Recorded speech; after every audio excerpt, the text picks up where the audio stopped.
दोस्तों, अगर मैं आपसे पूछूं कि दुनिया की सबसे भरोसेमंद बाइक और कार कंपनियों में से एक होंडा को किसने बनाया, तो शायद आप कहेंगे किसी अमीर बिजनेसमैन ने, किसी बड़े उद्योगपति ने, या किसी ऐसे इंसान ने जिसके पास शुरुआत से ही पैसा था।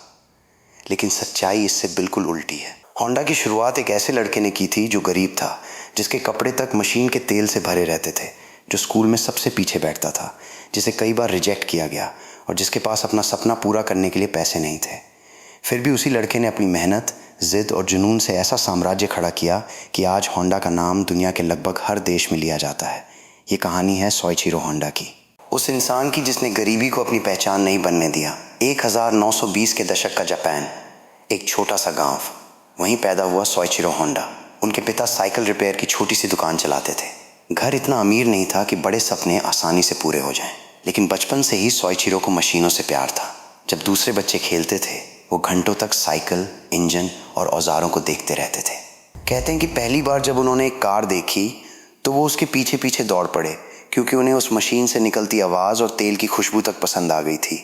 स्कूल में वो बहुत अच्छे छात्र नहीं थे, कई शिक्षक उन्हें गंभीरता से नहीं लेते थे, लेकिन एक चीज़ उनमें अलग थी, हाथों से सीखने की भूख। उन्होंने बहुत कम उम्र में एक गैराज में काम करना शुरू कर दिया। वहाँ उन्हें छोटी मोटी सफाई से लेकर इंजन खोलने तक हर काम करना पड़ता था। तनख्वाह लगभग कुछ भी नहीं थी, लेकिन वो पैसे से ज़्यादा सीखने के लिए काम कर रहे थे। कुछ साल बाद सोइचिरो ने सोचा कि वो अपना खुद का पार्ट बनाएंगे। उन्होंने पिस्टन रिंग बनाने की कोशिश शुरू की। उन्होंने अपनी सारी बचत लगा दी, रात रात भर काम किया। लेकिन जब उन्होंने अपने बनाए पार्ट्स टोयोटा को बेचने की कोशिश की तो उन्हें रिजेक्ट कर दिया गया। सोचिए, जिस इंसान ने अपना सब कुछ लगा दिया हो, उसे कहा जाए कि उसका काम बेकार है। बहुत से लोग यहीं हार मान लेते, लेकिन सोइचिरो ने नहीं मानी। उन्होंने फिर पढ़ाई की, इंजीनियरिंग सीखी, धातु और डिज़ाइन को समझा और दोबारा कोशिश की। इस बार उनका डिज़ाइन स्वीकार कर लिया गया। ऐसा लगा कि अब ज़िंदगी बदल जाएगी। लेकिन किस्मत ने फिर झटका दिया। उन्होंने जो फैक्ट्री बनाई थी वो युद्ध के दौरान बमबारी में नष्ट हो गई।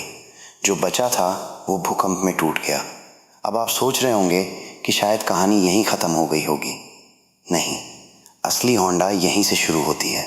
द्वितीय विश्व युद्ध के बाद जापान बुरी हालत में था। लोगों के पास कार खरीदने के पैसे नहीं थे, पेट्रोल भी महंगा था। सोइचिरो होंडा के पास भी ज़्यादा पैसा नहीं था, लेकिन उन्होंने एक समस्या देखी। लोगों को सस्ते और आसान परिवहन की ज़रूरत थी। उन्होंने पुराने सैन्य इंजनों को लिया और उन्हें साइकिलों पर फिट करना शुरू किया। ये कोई बड़ी फैक्ट्री नहीं थी, कोई चमकदार कंपनी नहीं थी। ये एक गरीब आदमी का जुगाड़ था। लोगों ने उन मोटर वाली साइकिलों को पसंद करना शुरू कर दिया। मांग बढ़ी।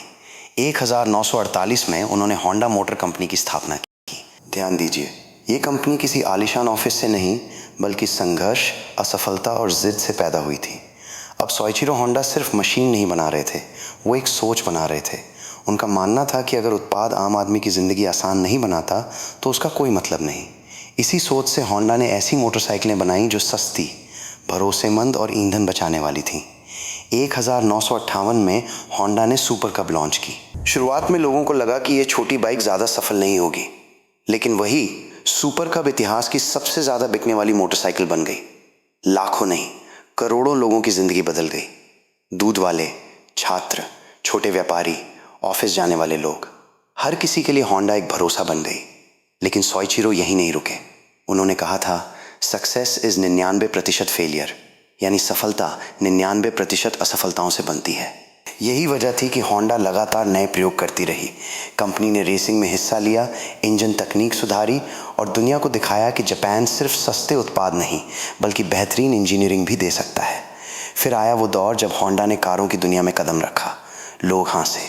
कई विशेषज्ञों ने कहा कि मोटरसाइकिल कंपनी कारों में सफल नहीं हो पाएगी, लेकिन होंडा ने सिविक और अकॉर्ड जैसी कारें बनाई जिन्होंने पूरी दुनिया में अपनी जगह बना ली। खासकर 1970 के दशक में जब तेल संकट आया, तब होंडा की ईंधन बचाने वाली कारों ने बाजार में तहलका मचा दिया। सोचिए, एक गरीब लड़का जिसने कभी गैराज में झाड़ू लगाई थी, अब ऐसी कंपनी चला रहा था जो दुनिया की सबसे बड़ी ऑटोमोबाइल कंपनियों को चुनौती दे रही थी। लेकिन मुझे इस कहानी का सबसे अनोखा हिस्सा क्या लगता है? सोइचिरो होंडा का रवैया। वो अपने कर्मचारियों से कहते थे कि गलती करना अपराध नहीं है, गलती से न सीखना अपराध है। वो फैक्ट्री में सूट पहनकर दूर नहीं बैठते थे। वो मशीनों के बीच जाते थे, इंजीनियरों से बात करते थे और खुद हाथ गंदे करने से नहीं डरते थे। आज होंडा सिर्फ एक कंपनी नहीं है, ये करोड़ों लोगों की रोजमर्रा की जिंदगी का हिस्सा है। भारत में ही देख लीजिए, एक्टिवा, शाइन, सिटी, अमेज। कितने घरों में होंडा का नाम भरोसे के साथ लिया जाता है, लेकिन इन सब के पीछे चमकदार विज्ञापन नहीं, बल्कि एक गरीब लड़के का संघर्ष छिपा है। और शायद यही इस कहानी का सबसे बड़ा सबक है। सोइचिरो होंडा के पास शुरुआत में पैसा नहीं था, डिग्री नहीं थी, बड़े संपर्क नहीं थे। उनके पास सिर्फ 3 चीजें थीं: जुनून, मेहनत और हार न मानने की जिद। जब टोयोटा ने रिजेक्ट किया, उन्होंने सीखा। जब फैक्ट्री टूटी, उन्होंने फिर बनाई। जब देश बर्बाद हुआ, उन्होंने अवसर खोजा। और जब दुनिया ने शक किया, उन्होंने परिणाम दिखाया। दोस्तों, कई बार हम सोचते हैं कि हमारे पास संसाधन नहीं है, इसलिए हम कुछ बड़ा नहीं कर सकते। लेकिन होंडा की कहानी कहती है कि साम्राज्य हमेशा पैसों से नहीं बनते। कई बार साम्राज्य एक छोटे गैराज, टूटे हुए इंजन और एक जिद्दी इंसान से शुरू होते हैं। तो अगली बार जब आप सड़क पे कोई होंडा बाइक या कार देखें, तो सिर्फ एक वाहन मत देखिए। उस गरीब लड़के को याद कीजिए जिसने दुनिया को यह साबित किया कि गरीबी शुरुआत हो सकती है, लेकिन मंजिल नहीं। अगर आपको ये कहानी प्रेरणादायक लगी तो वीडियो को लाइक करें, चैनल को सब्सक्राइब करें और कमेंट में लिखें। सपना बड़ा हो तो शुरुआत छोटी चलेगी, क्योंकि शायद आपका सपना भी आज छोटा लगे, लेकिन कल वही आपका अपना एम्पायर बन सकता है।